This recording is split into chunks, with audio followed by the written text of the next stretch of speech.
जय हिंद साथियों, स्वागत है आप सभी का आपके अपने परिवार मैथ्स गुरु मनीष में।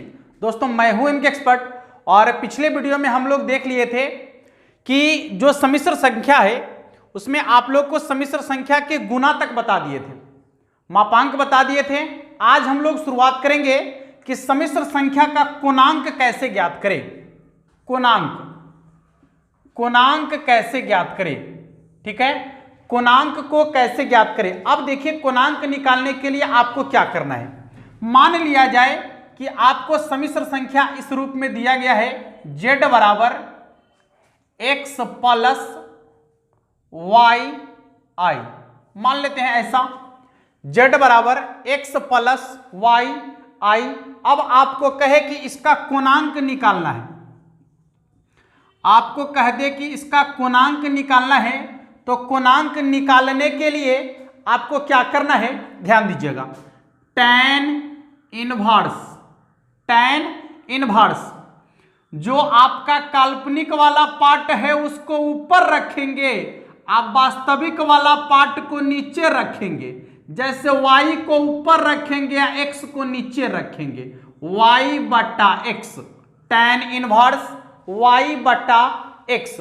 यदि ऐसा आप लिखते हैं तो जो इसका मान निकल के आएगा वह कहलाएगा दी गई सम्मिश्र संख्या का कोणांक। ठीक है, दी गई सम्मिश्र संख्या का कोणांक। यदि आपको इसका कोणांक निकालना है, ध्यान से समझिएगा, यदि आपको दिए गए सम्मिश्र संख्या का कोणांक निकालना है तो कोणांक निकालने के लिए क्या करेंगे, tan इनवर्स काल्पनिक वाला भाग को ऊपर रखेंगे और वास्तविक वाला को नीचे रखेंगे। ठीक है, काल्पनिक वाला को ऊपर रखेंगे, वास्तविक वाला को नीचे रखेंगे, और जो मान निकल के आएगा वह कहलाएगा दिए गए सम्मिश्र संख्या का कोणांक। जैसे सवाल आपका होगा z बराबर √3 प्लस आई। मान लीजिए ऐसा सवाल आपका है, z बराबर √3 प्लस आई, और आपको कहे कि इसका कोणांक निकालना है। ठीक है, आपको कह दे कि इसका कोणांक निकालना है, तो इसके लिए आपको क्या करना है, tan इनवर्स। यहां देखिए i के साथ कुछ भी नहीं है तो 1 है, यहां पर आपका √3 है तो हो जाएगा 1/√3। अब आपको मालूम होना चाहिए कि tan में 1/√3 कितना का मान। इनवर्स वाला है तो उल्टा ही पढ़ेंगे, उल्टा लिखल है तो उल्टे पढ़ेंगे। तो देखिए tan में 1/√3 कितना का मान, तो कहिएगा tan में 1/√3 जो होता है 30 डिग्री का मान होता है, यानी π/6 का मान होता है। ठीक है, तो कोणांक निकल गया इसका π/6 के बराबर। तो इसको नोट कर लीजिएगा। अब एक दो सवाल आप लोगों के लिए होगा जिसका आंसर आपको बनाना है।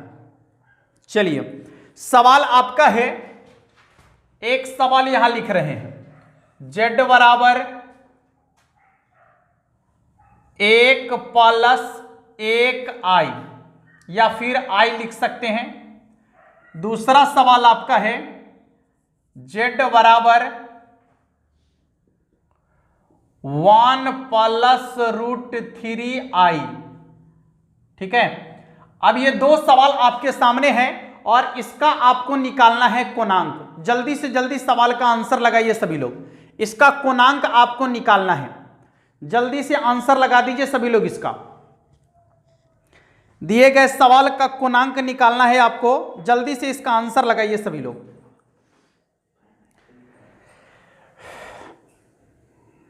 देखिए, कोणांक को ARZ लिख सकते हैं, ARZ से सूचित किया जाता है, ARZ।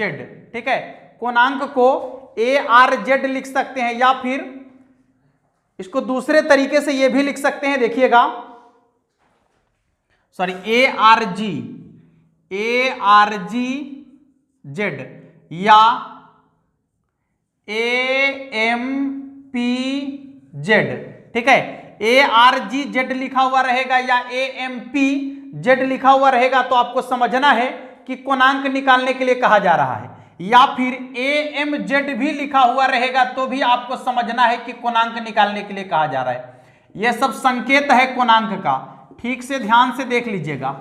ARGZ या फिर AMPZ या फिर AMZ, ये तीनों में से कुछ भी रहेगा तो आपको समझना है कि कोणांक निकालने के लिए कहा जा रहा है। ये तीनों चीज को लिख दीजिएगा, कोणांक ना लिख के कभी कभी यह संकेत में लिख देगा तो उस समय गड़बड़ा जाइएगा, ठीक है। इसलिए इन तीनों चीज को लिख लीजिए, ARGZ, AMPZ और AMZ, ये तीनों में से कुछ भी रहेगा तो आपको समझना है कि कोणांक निकालने के लिए कहा जा रहा है।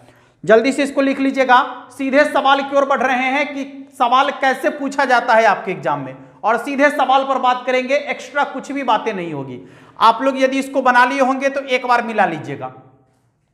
क्या बोले हैं कि यदि आपको निकालना है ARGZ यानी कोणांक निकालना है तो इसके लिए क्या लिखना है आपको, tan इनवर्स, ये जो आपका काल्पनिक वाला पार्ट है उसको ऊपर में, अब वास्तविक वाला को नीचे में, तो 1/1 का माने तो 1 के होता है। तो अब हम देखेंगे कि tan में 1 जो होता है कितना का मान होता है, तो tan में 1 होता है 45 डिग्री का मान यानी π/4 का मान, ठीक है। वहां पर आपका जो मान होगा डिग्री में नहीं लिखा हुआ रहेगा, रेडियन में लिखा हुआ रहेगा, यानी π/4 π/2 ऐसे करके लिखा हुआ रहेगा, तो π/4 के बराबर होगा। चलिए दूसरा AMPZ, ठीक है, बराबर, अब क्या होगा ध्यान से देखिएगा। बोले हैं कि सेकंड वाला पार्ट को ऊपर में और फर्स्ट वाला को नीचे में, यानी काल्पनिक वाला को ऊपर में वास्तविक वाला को नीचे में, तो हो जाएगा tan इनवर्स √3/1, tan इनवर्स √3/1।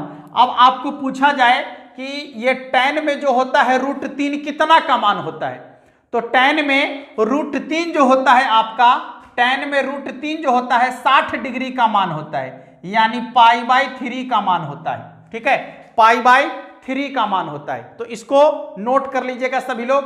अब बढ़ते हैं इसके अगले कॉन्सेप्ट की ओर। अगला कॉन्सेप्ट आपका क्या कहता है, अब अगला जो इसका कॉन्सेप्ट होगा कि ये जो कोणांक का मान निकाला गया, ठीक है, ये किस चतुर्थांश में है, किस पाद में है, किस चतुर्थांश में है, ये आपसे पूछेगा। पहले एक दो सवाल और इस पर कर लेते हैं हम लोग, देखिएगा, एक आध सवाल और देख लीजिए पहले, ताकि क्लियर हो जाए आपका, और जब क्लियर हो जाएगा तो फिर आगे बढ़ेंगे इस पर। पहले एक दो सवाल और देख लेते हैं। जैसे z बराबर मान लीजिए यहां लिखा हुआ है 1 - √3i, 1 - √3i, ठीक है, यह तीसरा सवाल आपका है। और चौथा सवाल यहां है z बराबर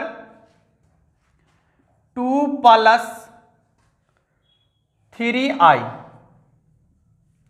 z बराबर 2 + 3i, ठीक है। अब ये सबका आपको कोणांक निकालना है। जल्दी से एक बार बना दीजिए आप लोग, जल्दी से एक बार इसका आंसर बना दीजिए, जल्दी जल्दी जल्दी जल्दी सभी लोग इसका आंसर बना दीजिए एक बार।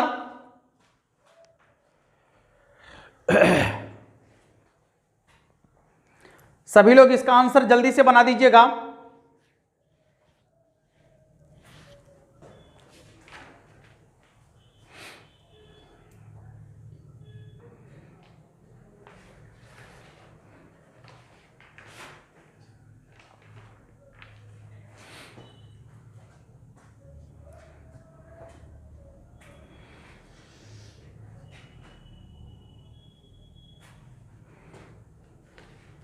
बना लिए? चलिए देखिए, यहां ध्यान से देखिएगा, ये आपका जो है, यदि इसमें देखा जाए तो हो गया ये आपका tan इनवर्स कितना माइनस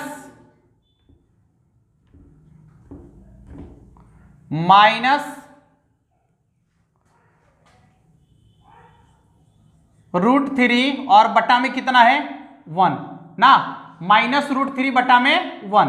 अब गौर कीजिएगा, जब -√3/1 है तो यहां से √3 में यदि आप 1 से भाग देंगे तो ज्यों का त्यों होगा, यानी हो जाएगा tan इनवर्स -√3, ठीक है। और आपको बता दिए हैं इनवर्स वाले चैप्टर में, एक बार आप इसको समझने का प्रयास कीजिएगा कि tan में यदि अंदर में माइनस होगा, tan इनवर्स रहेगा और यदि अंदर में माइनस होगा तब माइनस को बाहर ले आना है। ठीक है, माइनस को बाहर ले आना है, तब माइनस को बाहर ले आएंगे। अब यहां से माइनस हट गया था, tan में √3 कितना का मान, tan में √3 कितना का मान बताइए। तो tan में √3 जो होता है आपका 60 डिग्री का मान होता है, यानी π/3 का मान होगा, तो इसका हो जाएगा -π/3 के बराबर। यहां आ जाइए, इसमें tan इनवर्स कितना हो जाएगा, ये 3 को ऊपर रखेंगे या 2 को नीचे रखेंगे ना, तो 3/2। अब ये जो होता है आपका मान है ही नहीं मान सारणी में, तो इसको ज्यों का त्यों छोड़ देंगे। इसका यही आंसर होगा, tan इनवर्स 2/3 के बराबर। क्लियर है, तो इसको नोट कर लीजिएगा। अब हम लोग कुछ चतुर्थांश के बारे में देखेंगे कि कौन सा मान किस चतुर्थांश में आपका होगा और कैसे पता करेंगे कि कौन सा मान किस चतुर्थांश में। जल्दी से इसको नोट कर लीजिएगा। अगले सवाल की ओर बढ़ते हैं। अगला कॉन्सेप्ट इसका क्या कहता है,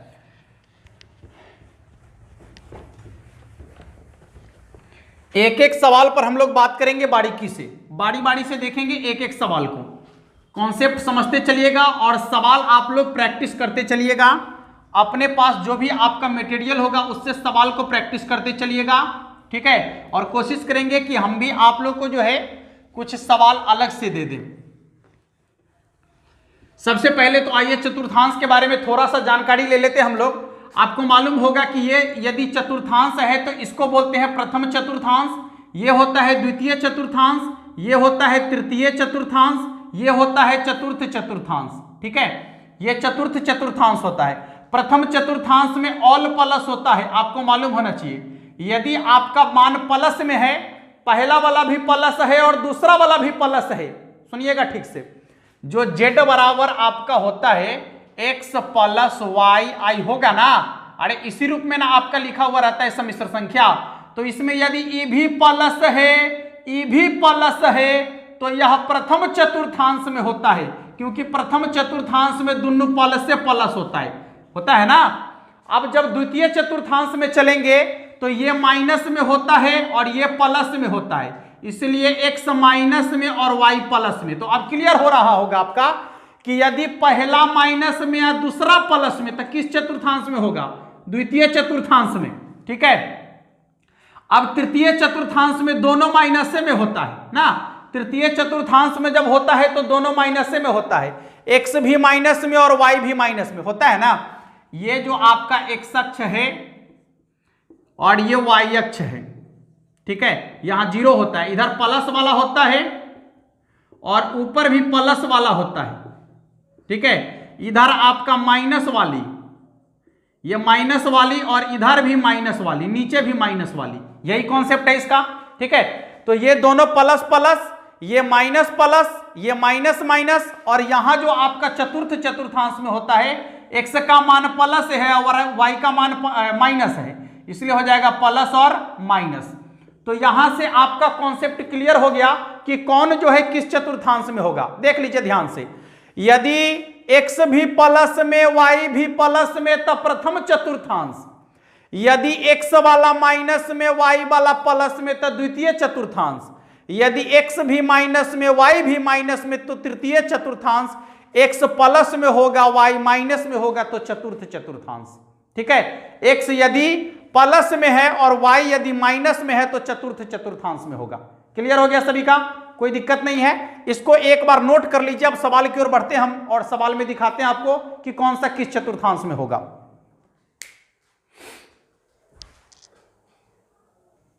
चलिए ध्यान देते हैं इधर।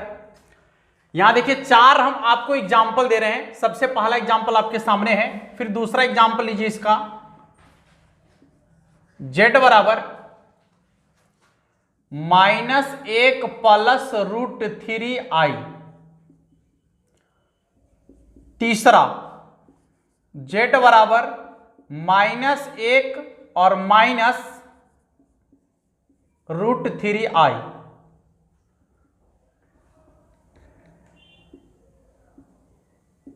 और चौथा जो आपका है z बराबर 1 - √3i।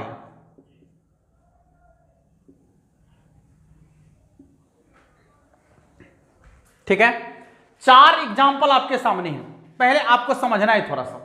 देखिए यहां ये x है और ये y है, दोनों प्लस प्लस है, तो किस चतुर्थांश में है ये? प्रथम में। क्लियर हो गया? अच्छा, इसमें माइनस लगा हुआ है, इसमें प्लस लगा हुआ है, यानी x माइनस में है, y प्लस में है, तो ये किस चतुर्थांश में है? द्वितीय चतुर्थांश में। यहां से चेक कीजिए, यहां से, यहां देखिए ये माइनस में है और ये प्लस में है, तो द्वितीय चतुर्थांश। दोनों माइनस में है तो ये क्या होगा? तृतीय चतुर्थांश में है। और यहां देखिए x प्लस में है और y माइनस में है, तो ये क्या होगा आपका? चतुर्थ चतुर्थांश में। क्लियर है? अब आपको यदि ये कह दे कि ये यदि प्रथम चतुर्थांश में है तो कोणांक का मान क्या होगा, द्वितीय चतुर्थांश में होगा तो कोणांक का मान क्या होगा, तृतीय चतुर्थांश में होगा तो कोणांक का मान क्या होगा, चतुर्थ चतुर्थांश में होगा तो कोणांक का मान क्या होगा। ठीक है, चलिए प्रथम चतुर्थांश में जो आपका मान होगा, सबसे पहले तो आप जो मान निकालेंगे वो 0 डिग्री से लेकर 90 डिग्री के बीच में होना चाहिए। कहां से कहां तक होना चाहिए? 0 डिग्री से लेकर 90 डिग्री के बीच में। जो भी मान आप tan का निकालते हैं वो 0 डिग्री से लेकर 90 डिग्री के बीच में होना चाहिए। पहली बात सबको समझ में आ गया? 0 डिग्री से लेकर 90 डिग्री के बीच में होना चाहिए। तो पहला आपका जो होगा 0 डिग्री से लेकर 90 डिग्री के बीच में होगा, और जो मान आपका आएगा वो प्लस में होगा तो प्रथम चतुर्थांश। प्लस में होगा तो प्रथम चतुर्थांश। क्लियर हो रहा है? जो मान आपका निकल के आएगा 0 डिग्री से 90 डिग्री के बीच में, यदि वह प्लस में है, मान लीजिए कि 0 डिग्री से 90 डिग्री के बीच में हम मान निकाल के लाए थीटा। ठीक है, थीटा, तो यदि थीटा का मान प्लस में है तो प्रथम चतुर्थांश। ठीक है, या प्रथम चतुर्थांश में यदि आपको देखना है तो थीटा का मान किस में होना चाहिए? प्लस में होना चाहिए। चलिए द्वितीय चतुर्थांश की बात करते हैं। द्वितीय चतुर्थांश, यदि आपको द्वितीय चतुर्थांश में देखना है, ध्यान दीजिएगा इधर, यदि द्वितीय चतुर्थांश में देखना है तब पाई में से थीटा का मान जो निकाल के लाए हैं ना, उसको घटा दीजिएगा तो द्वितीय चतुर्थांश में चला जाएगा। कहां चला जाएगा? द्वितीय चतुर्थांश में। फिर से समझिए, जो मान आप निकाल कर लाए हैं 0 से 90 के बीच में, जो मान निकाल कर आप लाए हैं उसको यदि आप पाई में से घटा लीजिएगा तो द्वितीय चतुर्थांश में चला जाएगा। कहां चला जाएगा? द्वितीय चतुर्थांश में। अब देखिए तृतीय चतुर्थांश की बात करते हैं। यदि आप इसमें क्या करते हैं कि जो मान आप निकाल कर लाए हैं उस मान में से यदि आप पाई को घटाते हैं तो ये तृतीय चतुर्थांश में चला जाता है। ये दोनों बातें थोड़ा सा आपको सेम सेम लग रहा होगा, लेकिन दोनों अलग अलग है। द्वितीय चतुर्थांश में आपको पाई में से घटाना है मान को, और तृतीय चतुर्थांश में जो है ये जो मान निकाल के लाए हैं उसमें से पाई घटाना है आपको। ठीक है, और चतुर्थ चतुर्थांश में जो होगा आपका, बस जो मान निकाल के लाए हैं उसी में केवल माइनस लगा दीजिएगा तो ये चतुर्थ चतुर्थांश में चला जाएगा। सभी को क्लियर हो गया? फिर से एक बार क्लियर कर लीजिए अच्छा से, सवाल यहां से पूछा जाता है आपके एग्जाम में। ठीक ना, उलझने की जरूरत नहीं है। सबसे पहले तो आपको मान निकाल के ले आना है। यदि आप मान निकाल लिए तो मान आपका जो होगा 0 डिग्री से लेकर 90 डिग्री के बीच में ही कोई मान होगा थीटा का। ठीक है, मान निकल गया। इसके बाद यदि वह मान प्लस में है तो प्रथम चतुर्थांश। ठीक है, प्लस में है तो प्रथम चतुर्थांश, और यदि उसको द्वितीय चतुर्थांश में देखना है तो 180 डिग्री में से मान जितना निकाल कर लाए हैं उसको घटा दीजिए तो द्वितीय चतुर्थांश में हो जाएगा। ठीक है, और यदि जो मान आपका है उसमें से 180 डिग्री घटाते हैं तो वो तृतीय चतुर्थांश में होगा, और यदि आपका मान जो है उसमें माइनस लगा दीजिएगा तो किस चतुर्थांश में हो जाएगा? चतुर्थ चतुर्थांश में। क्लियर हो गया? अब यहां पर एग्जाम्पल आपके सामने है, बारी बारी से क्वेश्चन भी इस पर हो जाएगा। देखिए जैसे यहां tan इनवर्स कितना, √3/1 ना, √3/1, तो कितना हो जाएगा? tan इनवर्स √3 ना, tan इनवर्स √3। ठीक है, और ये चूंकि दोनों में प्लस प्लस है इसलिए प्रथम चतुर्थांश है ना, तो प्रथम चतुर्थांश में तो हमको सीधे सीधे चाहिए प्लस वाला ना, तो tan में √3 कितना का मान, तो 60 डिग्री का मान, यानी π/3 का मान, प्रथम चतुर्थांश। क्लियर हो गया? सबका क्लियर हो गया? अब आइए इसमें आ जाइए। tan इनवर्स देखिए ये हो जाएगा बट्टा में ये ना, तो हो जाएगा √3 बट्टा में -1। अब बट्टा का माइनस जो है ऊपर चला जाएगा ना, तो क्या हो जाएगा? tan इनवर्स देखिएगा -√3, tan इनवर्स -√3। गौर से समझने का प्रयास कीजिएगा। ये आपका जो मान कह रहा है, सुनिए, जो मान आपका कह रहा है कि पहला में माइनस लागल है और दूसरा में प्लस लागल है, तो पहला माइनस दूसरा प्लस, इसका मतलब है कि कौन चतुर्थांश में है?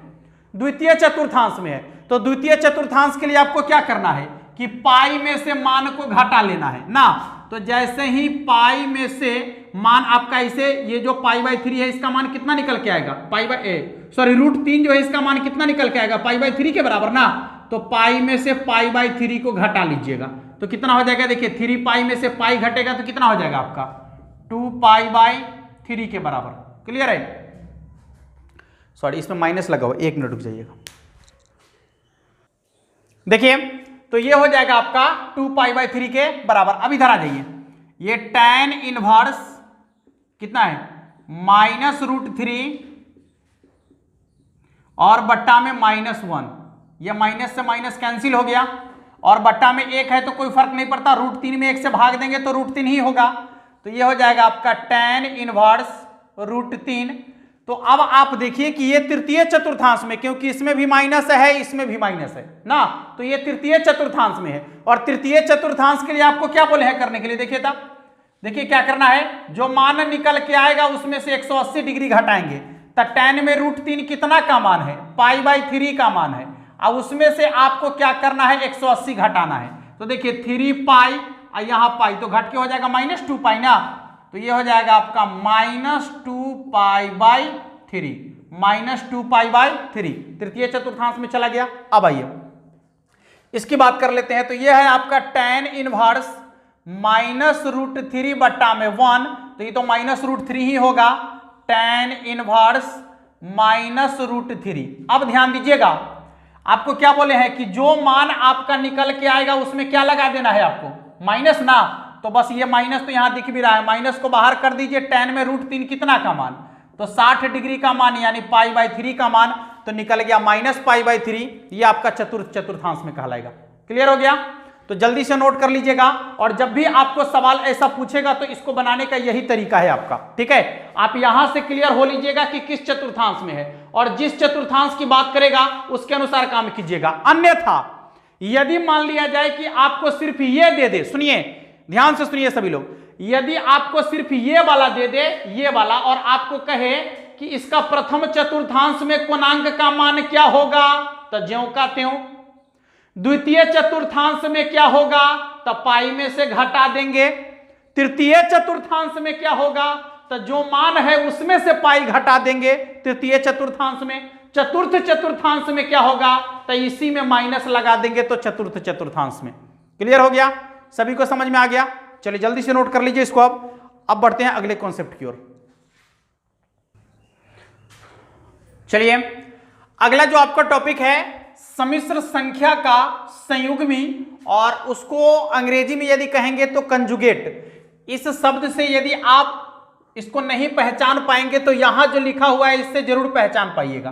कंजुगेट आप लोग बहुत सुने होंगे, कंजुगेट ऑफ कॉम्प्लेक्स नंबर, यानी ये जो कॉम्प्लेक्स नंबर है इसका संयुग्मी कैसे ज्ञात करें। बड़ा आसान होता है। जैसे मान लीजिए कि z बराबर आपका दिया गया है 3 + 2i,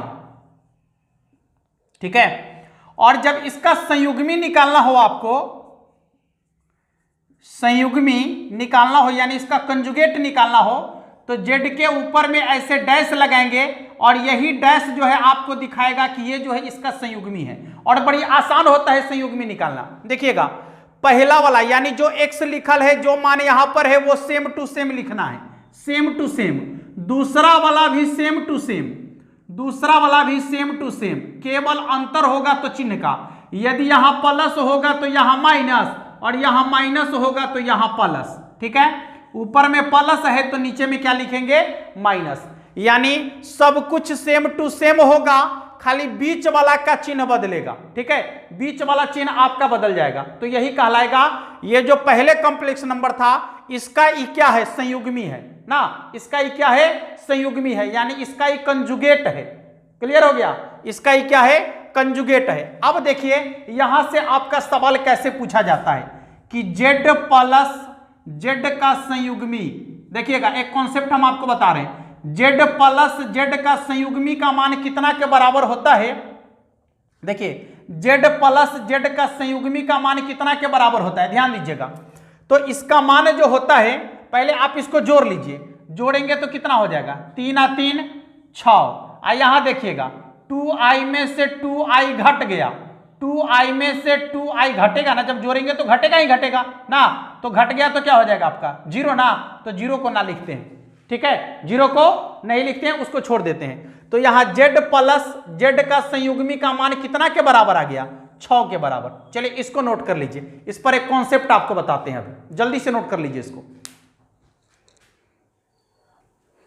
अब देखिएगा यहां हम लिख रहे हैं जेड इंटू जेड का संयुग्मी बराबर क्या होगा, तो जेड के मापांक का स्क्वायर। सवाल आपको डायरेक्ट यही पूछता है, यही पूछता है डायरेक्ट, जेड इंटू जेड के, जेड इंटू जेड का जो गुणनफल होता है, सॉरी जेड इंटू जेड के संयुग्मी का जो गुणनफल होता है वो कितना के बराबर होता है, तो जेड के मापांक के होल स्क्वायर के बराबर होता है। समझ में आ रहा है। जैसे सवाल देख लीजिए, पहले यहां देखिए जेड और जेड का मापांक है, तो इसका गुणनफल यदि देखा जाए तो जेड के मापांक का स्क्वायर कहने का क्या मतलब है कि जेड का यदि आप मापांक निकालते हैं तो आता है रूट अंडर कितना, 3 के स्क्वायर और 2 के स्क्वायर, 3 के स्क्वायर प्लस 2 के स्क्वायर। इसका स्क्वायर जेड के मापांक के स्क्वायर, तो इसका स्क्वायर यदि हम करेंगे तो क्या हो जाएगा, स्क्वायर से रूट कटेगा ना,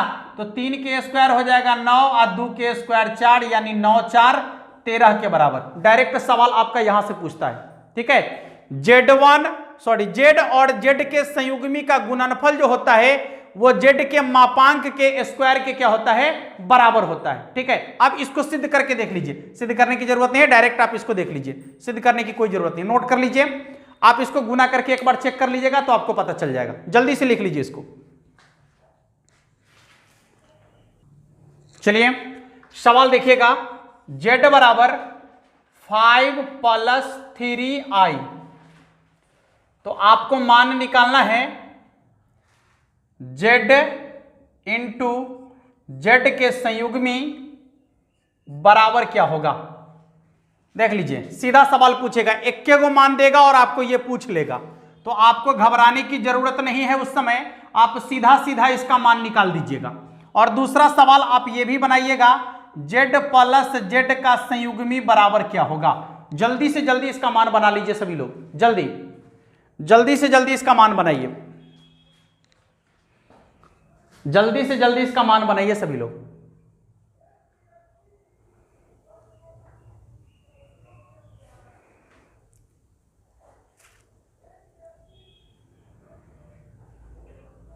बना लिए सभी लोग, बना लिए। चलिए बड़ी आसान है, अभी आपको जस्ट बताए हैं कि जेड और जेड के संयुग्मी का गुणनफल जो होता है, सीधा सीधा क्या करना है, इसका स्क्वायर इसका स्क्वायर, ठीक ना, यानी 5 का स्क्वायर 25 प्लस 3 का स्क्वायर 9, 25 और 9 हो गया आपका 34 के बराबर, ठीक है। 25 और 9 हो गया कितना के बराबर, 34 के बराबर। सीधा सीधा आपको मान निकालना है। यदि आपको जेड प्लस जेड का संयुग्मी पूछेगा तो ई तक गया बोरा में, ई तक कटिए जाता है ना, तो खाली इसी को 2 बार लिखना है, यानी 2 से गुना कर दीजिए इसी को, तो कितना हो जाएगा 5 दूनी 10 के बराबर। नहीं यही ना होगा, तो आप ये दोनों आसानी से मिला सकते हैं और आसानी से आपको सवाल बनाना है एग्जाम हॉल में। जब आपको जेड का मान दे देगा और कहेगा जेड इंटू जेड के संयुग्मी का मान कितना होगा, तो आपको करना है ये पहला वाला का स्क्वायर प्लस दूसरा वाला का स्क्वायर मान लिख दीजिएगा। यदि दोनों का योगफल पूछेगा तो ये कट के जाएगा बोरा में, खाली इसी को जोड़ के लिख दीजिएगा या 2 से गुना करके लिख दीजिएगा, तो मान आसानी से निकल जाएगा आपका, ठीक है। चलिए कुछ और कॉन्सेप्ट देखते हैं अभी हम लोग। देखिए मान लिया जाए कि जेड का मान आपको ऐसे दिया गया है और आपको पूछे कि जेड माइनस जेड के संयुग्मी का मान कितना के बराबर होगा, तो जब माइनस कहेगा प्लस कहेगा तो इसको छोड़ देना है और माइनस कहेगा तो इसको छोड़ देना है, ठीक है। यानी इसका हो जाएगा आपका जेड माइनस जेड के संयुग्मी का मान इसमें 2 से गुना करके, यानी 16 आई के बराबर, ठीक है, 16 आई के बराबर। तो इस तरीके से आपका जो है ये क्लियर हो गया। एक सवाल हम यहां लिखते हैं और बाकी इसका मान आपको निकालना है। 5 + 3i, ठीक है, 5 + 3i, और आपको इसमें मान निकालना है z × z के संयुग्मी का, और दूसरा z + z के संयुग्मी का, और तीसरा z - z के संयुग्मी का मान निकालना है। जल्दी से एक बार मान बना दीजिए, फिर इसके अगले कॉन्सेप्ट की ओर हम लोग बढ़ेंगे। अब जल्दी से इसका मान बना दीजिए, अगले कॉन्सेप्ट की ओर बढ़ते हैं कि इसका अगला कॉन्सेप्ट क्या कहता है। जल्दी जल्दी सभी लोग बनाइए। z × z के संयुग्मी, z + z का संयुग्मी, z - z का संयुग्मी का मान कितना के बराबर होगा? बन गया? देख लीजिए, आसान है। जब गुना कहेगा आपको तो क्या करना है, इसका स्क्वायर प्लस इसका स्क्वायर, 5 के स्क्वायर 25 प्लस 3 का स्क्वायर 9, 25 9 34, शायद ये सवाल अभी लिखे थे। चलिए z + z2 कहेगा, तो जब प्लस कहेगा तो आपको काल्पनिक वाला को छोड़ देना है, वास्तविक वाला में 2 से गुना कर लेना है, तो 5 दूना 10, ठीक है। और जब आपको माइनस कहेगा तो वास्तविक वाला को छोड़ देना है, काल्पनिक वाला में 2 से गुना कर लेना है, तो 6i के बराबर, ठीक है, 6i के बराबर। आसानी से मान निकल गया। अब मान लेते हैं कि यहां पर तो एक आपको दिया गया था, यदि ऐसा 2 सम्मिश्र संख्या आपको दे दे तो उसमें क्या होगा, आइए समझते हैं। 2 सम्मिश्र संख्या यदि आपको दे दे और 2 सम्मिश्र संख्या के बारे में आपको कुछ ऐसा कहा जाए, जैसे मान लीजिएगा z1 बराबर आपका है a1 + b1i, और z2 बराबर आपका है, ध्यान दीजिएगा, a2 + b2i।